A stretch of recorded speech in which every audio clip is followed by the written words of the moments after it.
Olá, eu sou Gabriel Lourenço e esse é o Mundo Mineral. Descubra o mundo mineral, uma pedra de cada vez. E hoje eu vou falar sobre coleção de cristais. Como é que você começa uma coleção de cristais? E também como é que você compra, né? Como é que você compra, qual é a melhor forma de você escolher o seu cristal, né? O seu mineral.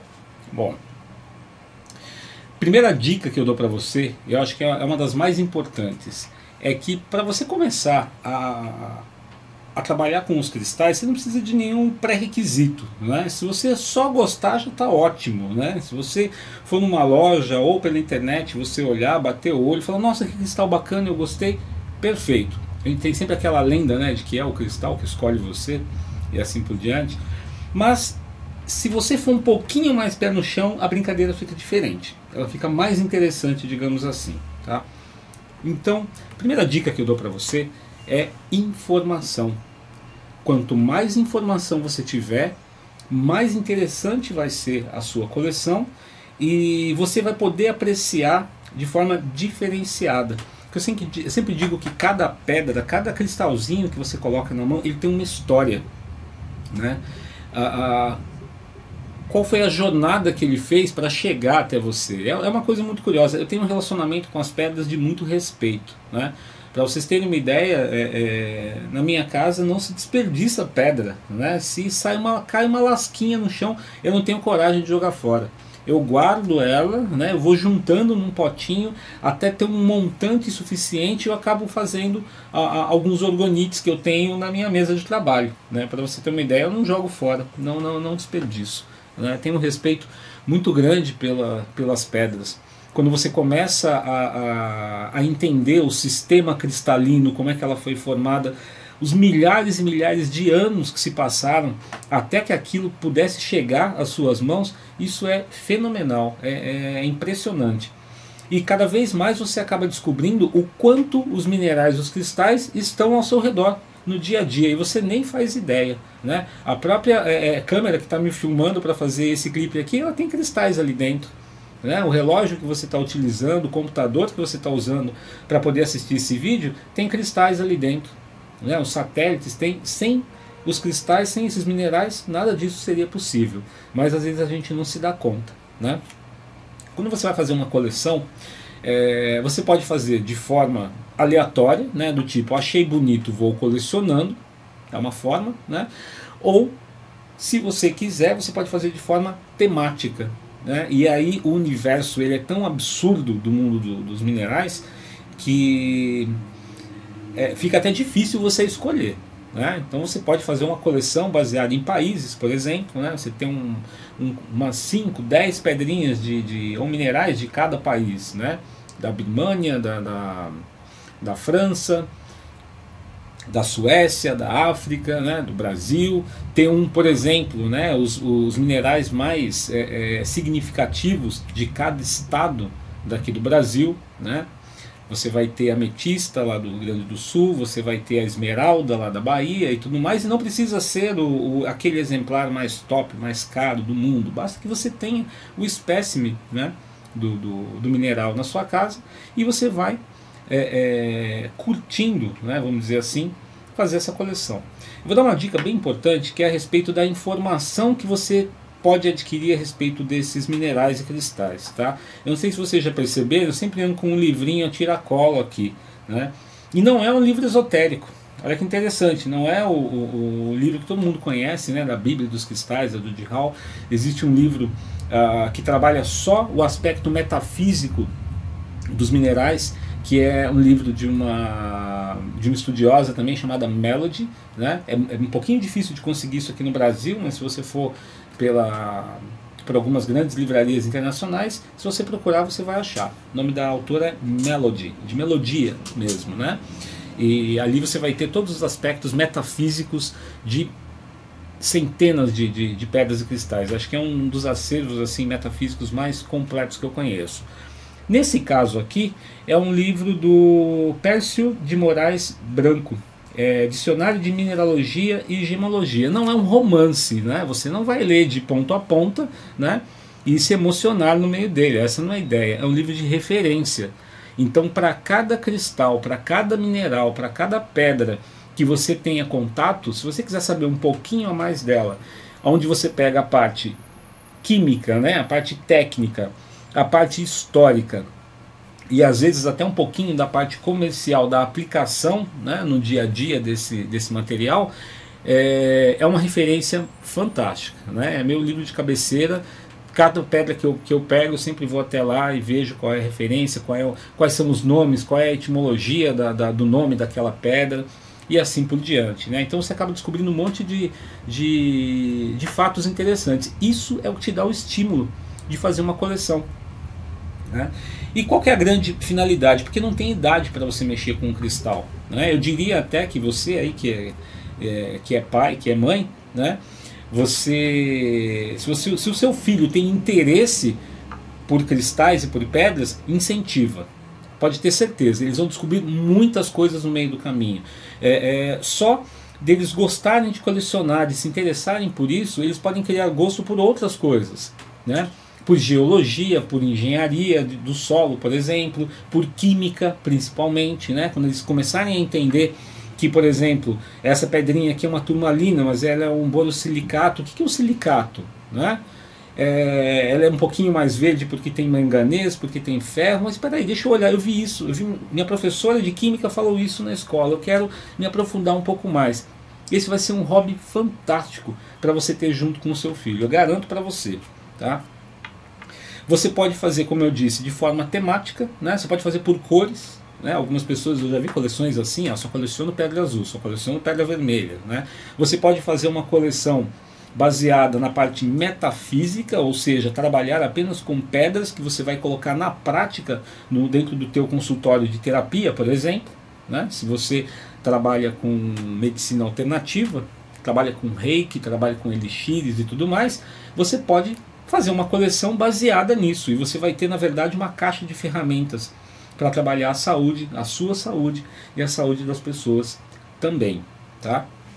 Então, existem N possibilidades. E existe uma questão bem interessante também, que é a questão de investimento, né? Porque você nunca perde quando você tem uma pedra, quando você tem uma turmalina, quando você tem um topázio imperial ou algo parecido.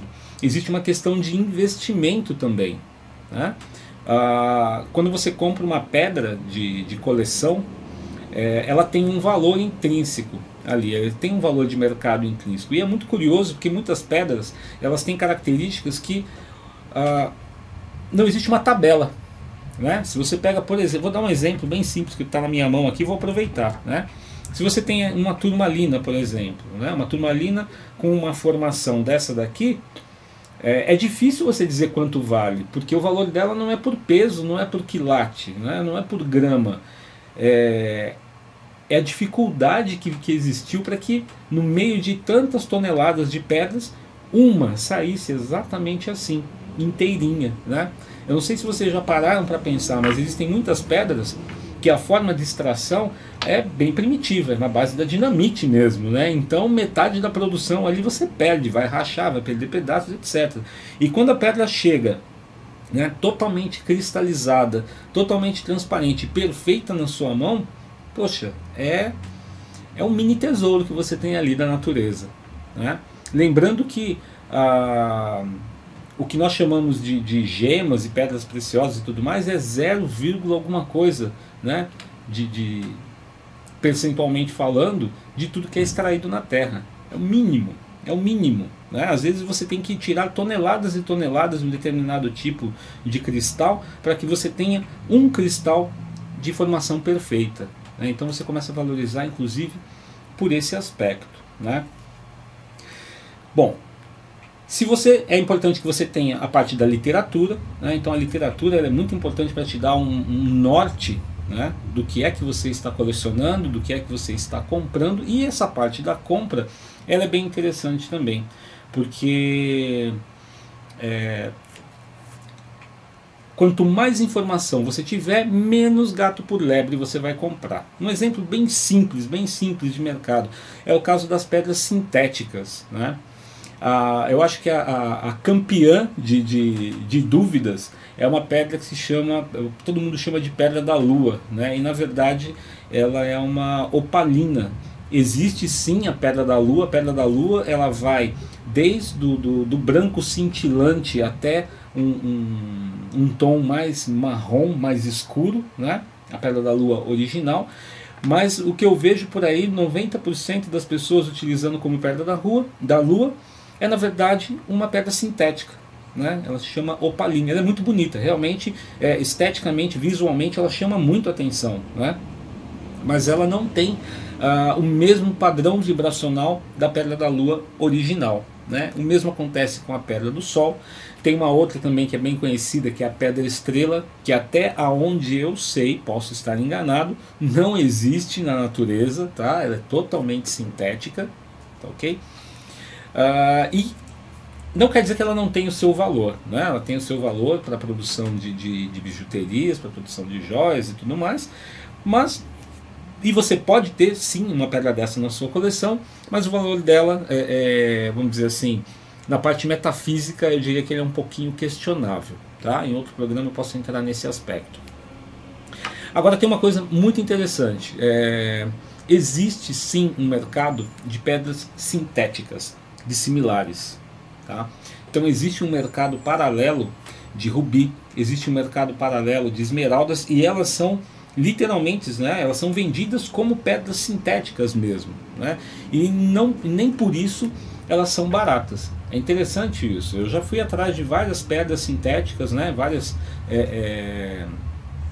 pedras que declaradamente são artificiais, só que o processo para produzir essas pedras ele é tão caro que não tem como o produto final ser barato. Muitas vezes ele acaba sendo tão caro quanto a pedra original, né? É óbvio que não vai ter as mesmas falhas, não vai ter as inclusões, né? Para você fazer uma lapidação ou algo parecido vai ficar muito mais fácil, né?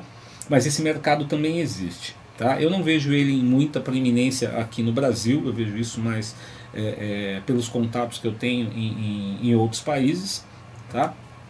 Mexendo com pedras e tudo mais, mas também é um tipo de coleção que você pode fazer, né? Se você tiver a curiosidade, né, de trabalhar com as pedras sintéticas, elas têm também o seu valor, principalmente pela forma como elas são produzidas. Por incrível que pareça, né, vou contar uma coisa aqui que fica como curiosidade, até diamante artificial você pode fazer. Existe uma empresa, eu não vou me lembrar se é na Suíça ou na Suécia, mas é uma empresa que ela faz diamantes a partir das cinzas de uma pessoa que tenha falecido, né? Mandou cremar, tem lá as cinzas, e eles têm equipamentos que através de altíssima pressão, altíssima temperatura, eles conseguem no final gerar um diamante, uma pedra, né? E eles lapidam aquilo, fazem uma lapidação do tipo brilhante, né? E a pessoa vai embora com a joia que representa um ente querido. Se você procurar isso na internet, você vai achar, é bem curioso. E quando eu achei isso, eu vi que era mais barato do que eu podia imaginar, tá? Então, a ideia é essa, né? Se você for trabalhar com a parte de coleção, tem a parte da informação do seu lado para te guiar de uma forma lógica, de uma forma racional, tá? Tome muito cuidado, escolha muito bem os locais onde você vai comprar suas pedras, né? Tente sempre comprar de empresas idôneas, empresas que tenham aquele apreço, né, pela sua imagem no mercado, de poder colocar produtos de qualidade, produtos originais, né? Senão, como eu disse, você acaba comprando gato por lebre, você acaba comprando, por exemplo, quartzo fumê como se fosse citrino, você acaba comprando ametista queimada como se fosse citrino, que é uma das coisas mais comuns que acontece, né? Não tem importância que isso tenha acontecido, né? Não tem importância que o que você está comprando ali é uma ametista que passou por um processo térmico, né? E, entre aspas, se transformou num citrino. Mas o importante é que quem está ali fornecendo isso explique que houve esse processo, né? Um outro caso muito comum é quando você vai comprar um topázio lapidado. Normalmente o topázio não tem aquela cor azulada extremamente intensa, isso é muito raro na natureza. Os topázios eles passam por um processo de difusão e de irradiação para poder ter a cor intensificada, para chegar naquele azul. O mesmo caso com a água marinha, né? A água marinha, existe sim uma água marinha de cor extremamente intensa, que é a água marinha que ela recebe o nome de Santa Maria por causa da região, né, onde ela foi encontrada pela primeira vez, mas a boa parte das pedras lapidadas de água marinha do mercado, elas passam por tratamentos térmicos, né? Então não há problema algum nisso. Você tem uma pedra dessa na sua coleção, desde que quem está lhe fornecendo, né, seja honesto e passe para você essas informações. Olha, essa peça passou por um processo de irradiação, de difusão e assim por diante, né? Existem inclusive algumas pedras, né, alguns minerais que eles na natureza você não encontra da forma como você vê para venda, né? É o caso do bismuto, né? O bismuto é um dos minerais que, quando eu mostro isso no curso, as pessoas ficam abismadas, falam: nossa, mas como é que pode uma coisa dessa na natureza? Então, o bismuto tem um pequeno truque, que é, se você pegar o bismuto, uma barra de bismuto, né, você pode comprar isso pela internet, ele tem um aspecto, parece prata suja, tá? Ou chumbo, um pouquinho mais claro. Quando você derrete ele, né, no processo de resfriagem, esse processo ele acaba gerando o padrão do sistema cristalino. Mas você não vai ver, porque ele vai se transformar de novo num bloco. Então qual é o truque? Qual é a brincadeira? Né? Se você procurar pela internet um negócio chamado Dragon Eggs, tá? A gente vai ficar com a imagem aqui de fundo para você ter uma ideia do que é. Os ovos de dragão, eles são feitos, né? Então é como se fosse uma forma de ovo de Páscoa. Você coloca o bismuto derretido, tá certo? E quando ele forma a primeira casquinha, você faz um furo nessa casquinha e vira. E você tira todo o excedente líquido que está ali dentro. Aí você quebra aquela casquinha e você vai ver o seguinte, que estava sendo formado o sistema cristalino, o padrão de crescimento cristalino do bismuto. Só que, como ele ia ficar maciço, você não ia ver nada. Como você tirou antes do processo acabar, né, o excedente que ainda estava no estado líquido, o que você tem ali é uma maravilha da natureza. Parece um monte de naves espaciais alienígenas, é a coisa mais bonita de se ver, né? E você pode fazer um desse em casa, né? Apesar do bismuto propriamente dito, né, do material não ser muito caro, depois que ele passa por esse processo, aí ele fica bem, o preço fica bem salgadinho. Mas é uma curiosidade, né? Então, se você vai comprar um bismuto, é importante que você tenha esse tipo de informação, que você saiba o que você está comprando, né? Senão você vai acabar vendendo para as pessoas a ideia de que aquilo existe daquela forma na natureza. E não é bem assim, né? Então é importante que você entenda um pouquinho de lapidação, que você entenda um pouquinho da origem das pedras, para que você tenha o valor exato, né? Que você saiba comprar, né, os cristais pelo valor justo de mercado, né? Quando eu comecei quase que como um hobby, a trabalhar com as pedras dos cristais, só para vocês terem uma ideia, né? Eu tive peças em que eu cheguei a pagar R$ 1.500 o quilo, né? Hoje em dia a mesma peça eu consigo por 120, 130. Olha a diferença, né? Por quê? Porque na época eu não havia feito minha pesquisa, não havia feito minha lição de casa, não havia me informado, não havia ido atrás, né, de vários fornecedores e tudo mais. Então, se você está começando sua coleção, seja para fazer com o seu filho, seja uma coleção para fins esotéricos, para fins terapêuticos, né, ou para você transformar isso num bom investimento, né, para o futuro, porque até onde eu já pesquisei no mercado, o valor tanto dos minerais quanto dos cristais dos últimos 30, 40 anos para cá, ele só aumenta. Ele pode ter variações, né, oscilações durante o ano, mas no fim das contas ele só aumenta. Um amigo meu me disse uma vez, e eu achei bem interessante isso, né? Ele dizia o seguinte, ele falava: olha, há mais de 100 anos atrás, com uma onça, né, uma onça dá 30 e poucos gramas, né, uma onça de ouro, você poderia comprar um cavalo e convidar uma pessoa para jantar num restaurante de luxo. Isso há mais de 100 anos atrás. Pois bem, com uma onça de ouro hoje você faz a mesma coisa. Olha que interessante, né?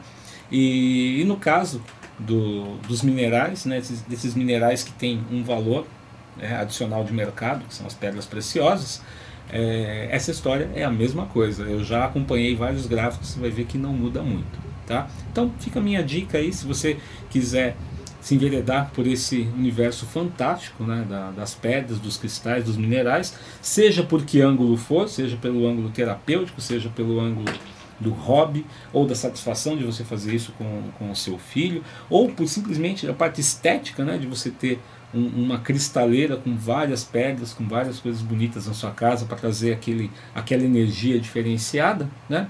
Fica aí algumas dicas do mundo mineral. Ok? Espero que você tenha gostado e eu te vejo no próximo programa. Descubra o mundo mineral, uma pedra de cada vez. Muito obrigado.